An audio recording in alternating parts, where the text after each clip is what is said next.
Students இப்போ நம்ம அதாவது லெசன் 1ல் 13 என்ன கேட்டிருக்காங்கன்னு பாருங்க. பின்வரும் விவரங்களிலிருந்து மொத்த விற்பனையை கணக்கிடவும். என்ன கேட்குறாங்க? மொத்த விற்பனையை கணக்கிடவும். அப்போ மொத்த விற்பனைக்கு என்ன ஃபார்முலா அப்படின்னா ரொக்க விற்பனை ப்ளஸ் கடன் விற்பனை. இதுதான் மொத்த விற்பனையோட ஃபார்முலா. அப்போ மொத்த விற்பனை கண்டுபிடிக்கிறதுக்கு என்ன வேணும்? ரொக்க விற்பனையும் வேணும், கடன் விற்பனையும் வேணும். நம்ம சொல்லியிருக்கோம் கடன் விற்பனை கண்டுபிடிக்கிறதுக்கு என்ன கணக்கு போடணும்? கடனாளிகள் கணக்கு போடணும். ரொக்க விற்பனை கணக்கில் கொடுத்துருப்பாங்க. இப்போ பாருங்க என்ன கொடுத்துருக்காங்கன்னு 2018 ஏப்ரல் 1 அன்று கடனாளிகள். நம்ம இதுக்கு முன்னே என்ன பார்த்தோம்? கடனாளிகள் கணக்கு பார்த்தோம், பெறுதற்குரிய மாற்றுச்சீட்டு கணக்கு பார்த்தோம். இந்த கணக்கில் பெறுதற்குரிய மாற்றுச்சீட்டும் போடணும், கடனாளிகள் கணக்கும் போடணும். பெறுதற்குரிய மாற்றுச்சீட்டு இருந்து பெறுதற்குரிய மாற்றுச்சீட்டுக்கான பணம் எவ்வளவு பெற்று இருக்கிறோம்னு கண்டுபிடிச்சு அதையே கடனாளிகள் கணக்குக்கு டிரான்ஸ்ஃபர் பண்ணணும். அதுக்கப்புறம் கடனாளிகள் கணக்கு போட்டு தான் என்ன கண்டுபிடிக்கணும்? கடன் விற்பனை கண்டுபிடிக்கணும். அதுக்கப்புறம் மொத்த விற்பனைக்கு வரணும். 3 ஸ்டெப் இதுல. ஓகேங்களா? இப்போ பாருங்க 2018 ஏப்ரல் 1 அன்று கடனாளிகள். அப்போ இது என்ன கடனாளிகள்? தொடக்க கடனாளிகள். அப்போ இது எங்கே வரும்? கடனாளிகள் கணக்குக்கு வரும்.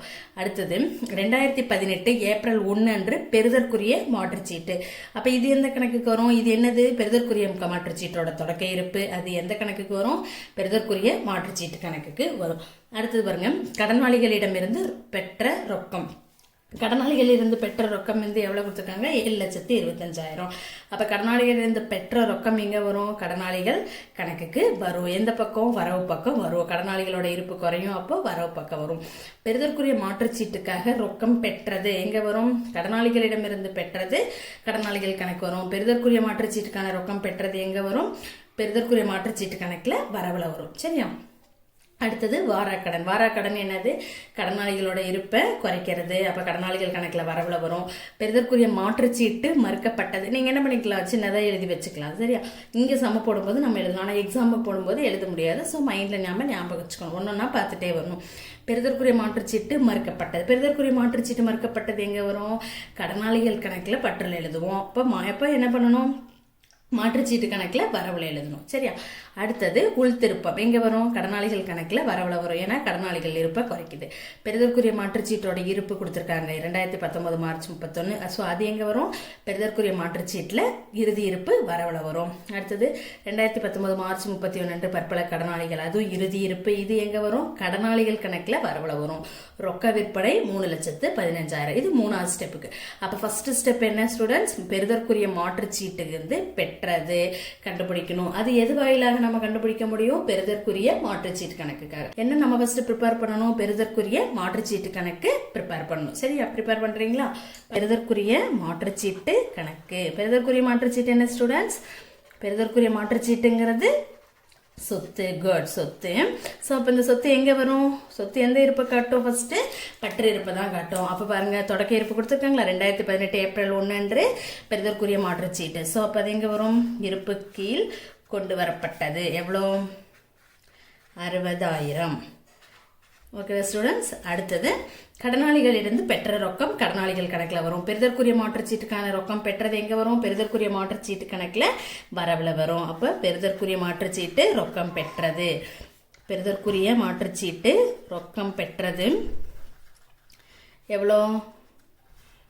ரொக்கம் பெற்றது எவ்வளோ கொடுத்துருக்காங்க? பெற்றது 1,60,000. அடுத்தது வாராக்கடன் கடனாளிகள் கணக்கில் வரும். பெறுதற்குரிய மாற்றுச்சீட்டு மறுக்கப்பட்டது எங்க தான் வரும்? இங்கே தான் வரும். இதில் பெறுதற்குரிய மாற்றுச்சீட்டு கணக்கில் வரவு, கடனாளிகள் கணக்கில் பற்று. அப்போ பெறுதற்குரிய மாற்றுச்சீட்டு மறுக்கப்பட்டது. பெறுதற்குரிய மாற்றுச்சீட்டு மறுக்கப்பட்டது. மறுக்கப்பட்டது எவ்வளோ? 15,000. ஓகேவா? அடுத்தது உள்திருப்பும் கடனாளிகள் கணக்கு 2019 மார்ச் 31 அன்று பெறுதற்குரிய மாற்றுச்சீட்டு. ஸோ இது என்னது ஸ்டூடெண்ட்ஸ்? இது வந்து க்ளோசிங் பேலன்ஸ் இருப்பு கீழ் இறக்கப்பட்டது. அப்போ இது இறுதி இருப்பு. நம்ம என்ன எழுதணும்? இருப்பு கீழ் இறக்கப்பட்டது 90,000. இப்போ வரவு பக்கம் கூட்டுறீங்க. வரவு பக்கம் 2,65,000, பற்று பக்கம் 2,60,000. அப்போ ரெண்டுக்குள்ள வித்தியாசம் பெறுதற்குரிய மாற்றுச்சீட்டு மூலமாக பெற்றது. யாரிடமிருந்து? கடனாளிகளிடமிருந்து. பெறுதற்குரிய மாற்றுச்சீட்டு பெற்றது எவ்வளோ? 2,05,000. 2,05,000. இது யார்கிட்ட இருந்து பெறுறோம்? கடனாளியிடமிருந்து. கடனாளிகளிடமிருந்து. இது புரிஞ்சுக்கிறதுக்காக எழுதிக்கலாம். நம்ம இப்போ 2 சைடு டோட்டல் எவ்வளோ ஸ்டூடெண்ட்ஸ்? 2,65,000. இப்போ அடுத்தது நம்ம என்ன கண்டுபிடிக்கணும்? என்ன கணக்கு போடணும்? கடனாளிகள் கணக்கு போட்டு என்ன கண்டுபிடிக்கணும்? கடன் விற்பனை கண்டுபிடிக்கணும். சரியா? அடுத்தது கடனாளிகள் கணக்கு. மொத்த கடனாளிகள். என்னது? மொத்த கடனாளிகள் கணக்கு. இப்போ கடனாளிகள் என்னது சொல்லியிருக்கிறேன்? கடனாளிகளை பொறுத்த வரைக்கும் சொத்து எப்போ என்ன காட்டும்? பற்று இருப்பை காட்டும்.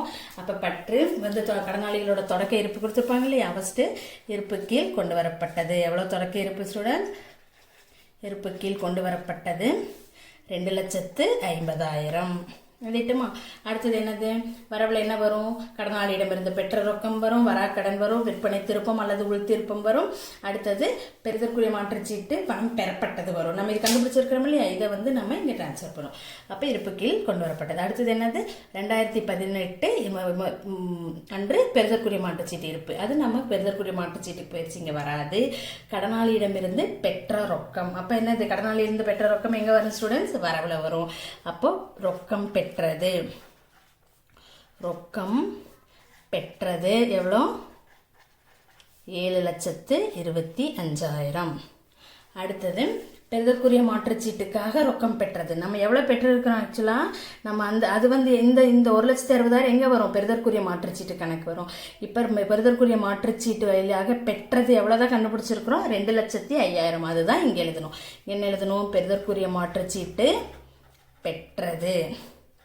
ரொக்கம் பெற்றது நம்ம அங்கே என்ன எழுதியிருப்போம்? மாற்றுச்சீட்டு கணக்கில் எழுதியிருப்போம். இப்போ இங்கே பெறுதற்குரிய மாற்றுச்சீட்டு பெற்றது எவ்வளோ கண்டுபிடிச்சிருக்கோம்? 2,05,000. ஓகேவா? அடுத்தது வாராக்கடன் வரும் இல்லையா? வாராக்கடன் கடனாளிகளோட இருப்பை குறைக்கிறது. வரவு பக்கம் வரும். வாராக்கடன் எவ்வளோ? 30,000.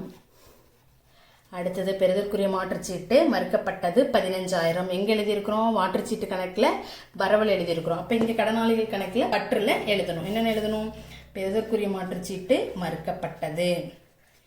பெறுதற்குரிய மாற்றுச்சீட்டு மறுக்கப்பட்டது. ஓகேவா ஸ்டூடெண்ட்ஸ்? எவ்வளோ எழுதணும்? மறுக்கப்பட்டது எவ்வளோ கொடுத்துருக்காங்க கணக்கில்? 15,000.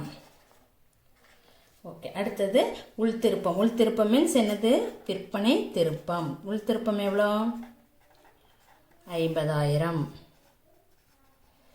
அடுத்தது பெறுதற்குரிய மாற்றுச்சீட்டு இறுதி இருப்பு. கடனாளிகளோட இறுதி இருப்பு எங்கே தான் வரும்? வரவில் வரும். எவ்வளோ? இருப்பு கீழ் இறக்கப்பட்டது. இருப்பு கீழ் இறக்கப்பட்டது எவ்வளோ கண்டுபிடிச்சிருக்கோம்? 2,00,000 கணக்கில் கொடுத்துருக்காங்க 2,40,000. அடுத்தது வேற என்ன? ரொக்க விற்பனை 3வது ஸ்டெப். 3வது ஸ்டெப் எதுக்காக வரும் அப்படின்னா என்னது? ரொக்க விற்பனை வச்சு நம்ம என்ன பண்ணுவோம்? எதுக்கு கண்டுபிடிப்போம்? மொத்த விற்பனைக்காக அது கொடுத்துருக்காங்க. சரியா? இப்போ நம்ம வரவை கூட்டுறோம். வரவை கூட்டும்போது எவ்வளோ வருது அப்படின்னா எவ்வளோ வருது? 12,50,000 வருது. இந்த சைடு எவ்வளோ இருக்குது? 3,65,000. கழிக்கும் பொழுது ரெண்டுக்குள்ள வித்தியாசம் எவ்வளோ? கடன் விற்பனை. கடன் விற்பனை எவ்வளோ ஸ்டூடெண்ட்ஸ்? 9,85,000. கடன் விற்பனை எவ்வளோ? 9,85,000. இப்போ 2 சைடு டோட்டல் எவ்வளோ?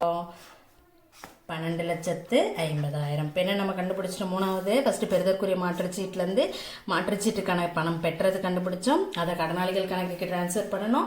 டிரான்ஸ்ஃபர் பண்ணி என்ன கண்டுபிடிச்சிருக்கிறோம்? மொத்த கடனாளிகள் கணக்கு மூலமாக நம்ம கடன் விற்பனை கண்டுபிடிச்சிருக்கோம் இல்லையா? இப்போ நமக்கு என்ன ஃபார்முலா? மொத்த விற்பனைக்கு என்ன ஃபார்முலா? ரொக்க விற்பனை ப்ளஸ் கடன் விற்பனை. இப்போ நம்ம எழுதிக்கலாம். என்னது? மொத்த விற்பனை ஈக்குவல் டு மொத்த விற்பனை என்ன ஃபார்முலா? ஈக்குவல் டு கடன் விற்பனை பிளஸ் ரொக்க விற்பனை. கடன் விற்பனை எவ்வளோ கண்டுபிடிச்சிருக்கோன்னு பார்க்குறீங்க? ரொக்க விற்பனை கணக்கில் கொடுத்துருக்காங்க. ரெண்டையும் கூட்டினோம், வரதான் மொத்த விற்பனை. கடன் விற்பனை எவ்வளோ கண்டுபிடிச்சிருக்கோம் ஸ்டூடெண்ட்ஸ்? 9,85,000. ரொக்க விற்பனை கணக்கில் கொடுத்துருக்காங்க இல்லையா? ரொக்க விற்பனை எவ்வளோ கொடுத்துருக்காங்க கணக்கில் பாருங்கள்? 3,15,000. அப்போ 3,15,000 கூட்டும் பொழுது எவ்வளோ வரும் அப்படின்னா எவ்வளோ? 13 லட்சம். 13 லட்சம் தான் என்னது? மொத்த விற்பனை. ஓகேவா ஸ்டூடெண்ட்ஸ், நம்ம இதுக்கு முன்னாடி பார்த்த கணக்குல இருந்து இது ரெண்டும் சேர்ந்து வருது. என்னென்ன, ஃபர்ஸ்ட் என்ன பார்த்தோம், கடனாளிகள் கணக்கு மட்டும் பார்த்தோம், அதை வச்சு கடன் விற்பனை கண்டுபிடிச்சோம்.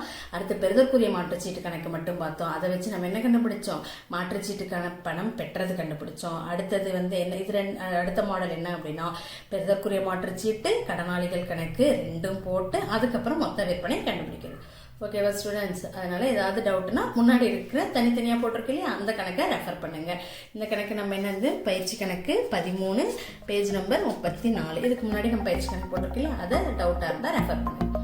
ஓகேவா ஸ்டூடெண்ட்ஸ், நெக்ஸ்ட் கிளாஸ் பார்ப்போம்.